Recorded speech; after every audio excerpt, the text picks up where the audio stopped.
حال ہی میں انٹرنیشنل کولیبوریشنز ہماری اتنی مؤثر انداز کی ہوئی ہے.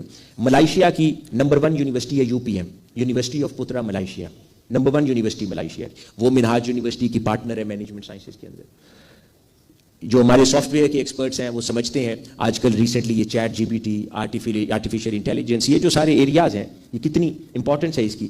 پاکستان کا چیٹ GPT اور آرٹیفیشیل انٹیلیجنس اور بگ ڈیٹا, بگ لینگویج, ان پروگرامز کے لیے فیڈ اور بیک گراؤنڈ ورکنگ کا واحد پہلا ادارہ corporate centre Minhaj university of Shanghai کی کولیبوریشن کے ساتھ پہلا پاکستان میں اب قائم کیا گیا. یعنی اس محاذ پہ ان ایریاز میں کام ہو رہا ہے.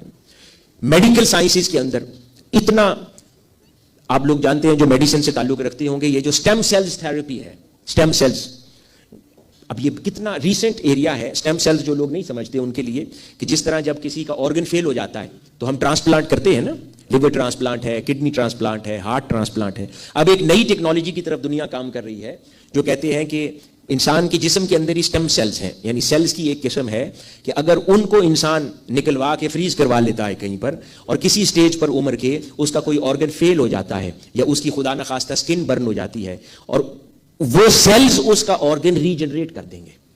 اور یہ ویری ریسنٹ ایریا ہے میڈیکل سائنس کا. پاکستان کا پہلا سٹیم سیل سینٹر منہاج یونیورسٹی میں بنایا.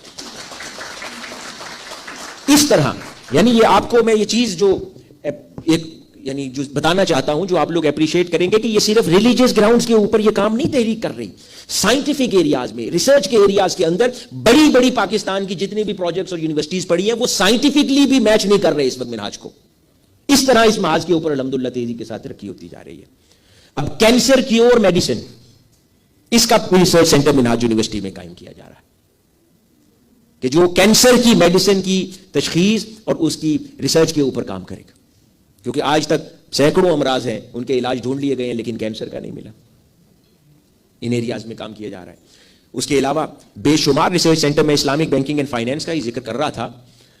پوری دنیا میں اسلامک بینکنگ کا جو نصاب پڑھایا جاتا ہے, جو کہ انٹرنیشنلی معروف کچھ جو پبلشرز اور ادارے ہیں, ان سے جو کل معروف نصاب اسلامک بینکنگ کا پڑھایا جا رہا ہے اس کا 25% ٹوٹل نصاب کا منہاج یونیورسٹی سے آیا ہے.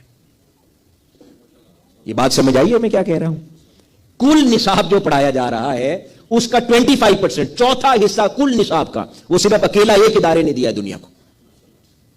اتنا اللہ پاک نے اس حوالے سے پذیرائی اور قبولیت عطا کی ہے اور کتابیں پڑھائی جاتی ہیں. اور بین الاقوامی سطح پر پھر صرف یہ نہیں, گورنمنٹ آف ایران نے منہاج یونیورسٹی سے اپنے ملک میں اسلامک بینکنگ اینڈ فائنینس کی ڈگری ڈیزائن کرنے کے لیے اسسٹنس مانگی. اس جولائی میں مکمل کر کے بھجوایا ماڈل ان کو میں نے. اب وہ اس کو امپلیمنٹ کریں گے. عمان میں اسلامک بینکنگ فائنینس کے حوالے سے ان کی گورنمنٹ کو زکوٰۃ اور مائکرو فائنینس کا ایک مؤثر ماڈل سرکاری سطح پر ان کو پیش کیا گیا, جس کو وہ لوگ اپریشیٹ کر رہے ہیں. گورنمنٹ آف ایران, ایک اور آپ لوگوں کے لیے یعنی یہ خاص بات میں عرض کرتا چلوں, پاکستان میں آپ کو پتا ہوگا 2021 میں 22 میں جو ایک حکومت تھی انہوں نے ایک اکنامک ایڈوائزری کاؤنسل بنائی تھی جنہوں نے منسٹرز کے ساتھ کام کرنا تھا نیشنل اکنامک پالیسی میکنگ کے لیے, جس کے اندر پوری دنیا سے کچھ چہرے لیے گئے تھے. اب اس نے پاکستان میں تو بدقسمتی سے چیزیں فعال نہیں رہتی تو کوئی نتیجہ اس میں سے نہیں نکلا. اسی طرح ایران میں کیونکہ اسلامک اکنامک سسٹم ہے, ایران کی حکومت نے بھی اپنے ملک میں اسلامی معیشت کے حوالے سے, کیونکہ اکنامکس ہی اسلامک ہے وہاں پر, اکنامک ایڈوائزری اور ڈیولپمنٹ کاؤنسل اسی طرح تشکیل دے رکھی ہے. اور پوری دنیا سے 7-8 افراد اس کے اندر ہیں. اور اللہ پاک نے اسلامک بینکنگ میں کنٹریبیوشنز کی وجہ سے تحریک منہاج القرآن کو اس ملک کی اکنامک ایڈوائزری میں وہاں پر پوزیشن اور سیٹ دے رکھی ہے 2 سال سے. اور جو کنٹریبیوٹ کرتی ہے کنٹینیوسلی تھوڑا اس محاذ کے اوپر, یہ marine department, marine studies, fishery, coastal areas, shipping, یہ سارے شعبہ پوری دنیا میں, یورپ کے اندر تو جیسے اسپین چلے جائیں, گریس چلے جائیں, شپنگ ہے, فرانس میں ہوگی, میرین سٹڈیز ہے, فشری ہے, یہ سارے ایریاز مؤثر ہیں. پاکستان کے اندر اتنا بڑا ملک ہے, ٹوٹل میرین سٹڈیز کے 3 ریسرچ سینٹرز ہیں. یہ میں آپ کو ماڈرن پہلو دکھا رہا ہوں, یہ تمام مذہبی پروگریس سے جدا یہ ماڈرن چیزیں بتا رہا ہوں جس طرح منہاج پروگریس کر رہا ہے. پورے ملک میں ٹوٹل میرین سٹڈیز کے 3 ریسرچ سینٹرز ہیں.